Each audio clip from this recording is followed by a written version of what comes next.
Next topic. The next one that somebody wrote was losing fat in specific areas, which is always the case, right? I mean, we're human beings. So therefore, the hell was that? The body is going to be holding fat in specific areas because that's just where the body puts fat at for many reasons. Many reasons like maybe you don't eat enough. Another reason is that you overeat.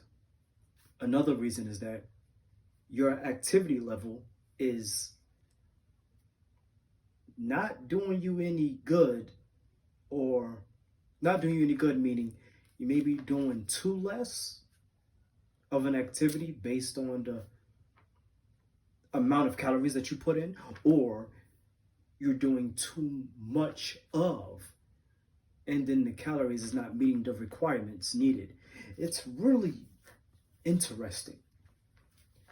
If a bodybuilder who is dieting and dialing into a show,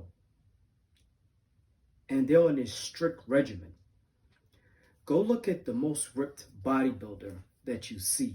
Just look it up on Google. Just look it up. If they missed one meal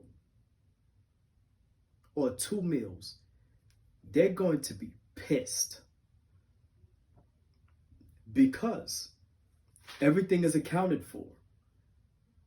So when you're trying to spot hit a specific area underneath the glutes, around the waistline, in the thigh, neck, you have to burn from all over.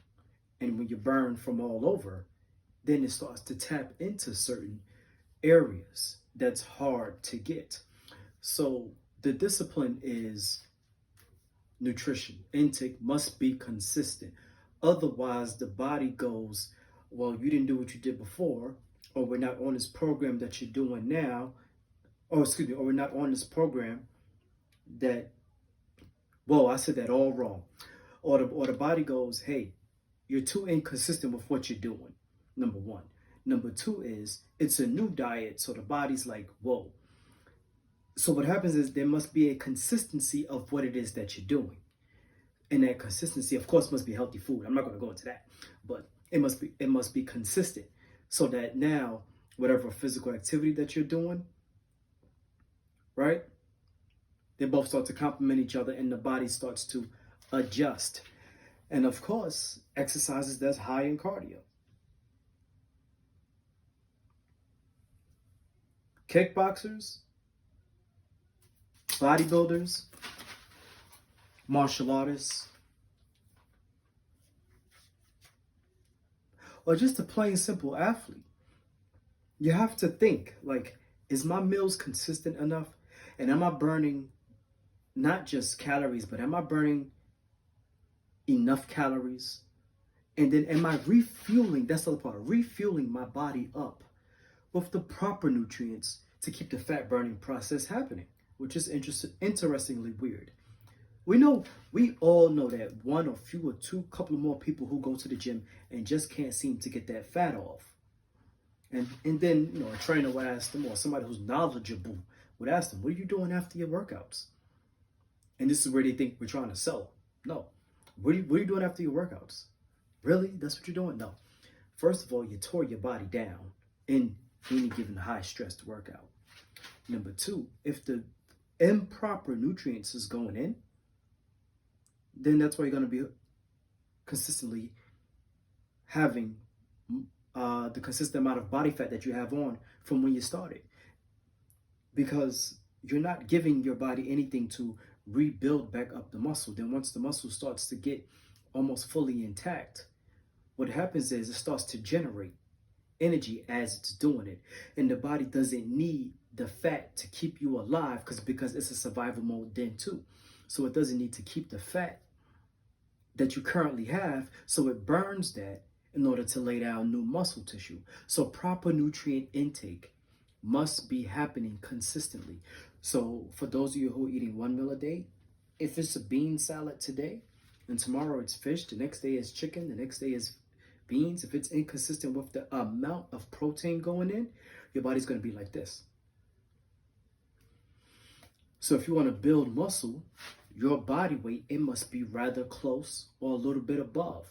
But you have a range to play with. So somebody who's 150 pounds has a range of 130 to 175 to play with, and even 200 based on the level of activity.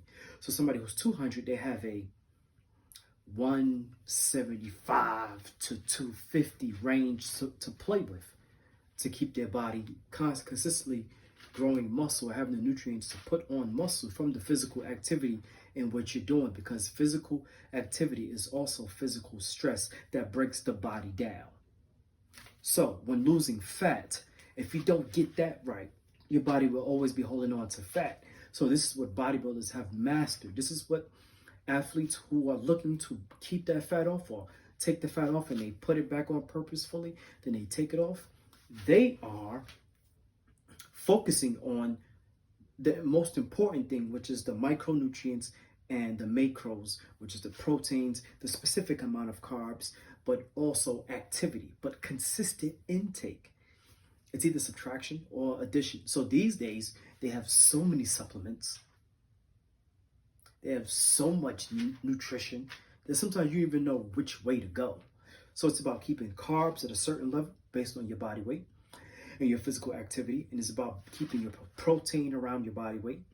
And it's also about being consistent and stop going, well, it's not gone yet. Well, it's not gone yet. Well, it's not gone yet.